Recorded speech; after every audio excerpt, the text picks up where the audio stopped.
Makunia manana ma bangi nimo mahithukite ngari-ini imwe ya mundu kiumbe mwena wa Olkalau kaunti-ini ya Nyandarua, kuria ningi mundurume umwe arikitie guikio ngono.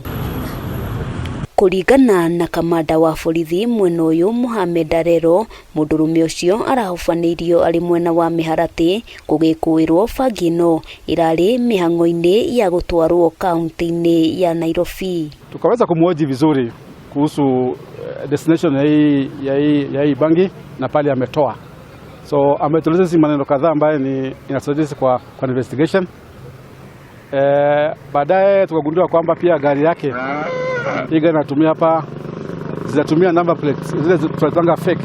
Arero ataririe mihango ino ikinyanire kurumirira uthuthuria mukinyaniru uria ukoretwo ugitabanio ni maabitha ruhonge-ini rwa DCI unyitaniri na maabitha a borithi. Kwa muda wa wiki mbili sasa tumeweza kushika mabaa karibu 78 bus tukawapeleka kotini.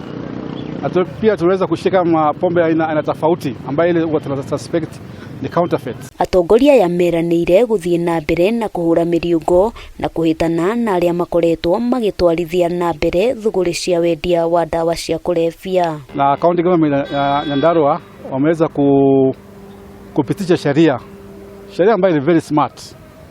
Na ile kisa tunaongojea ni ile operationalization ya hiyo sheria, some regulations paka operationalized, na hopefully by mid-March sheria itakuwa kamili na sisi tuko ground kuhakikisha sheria inafuatwa na inatimizwa wakati wote.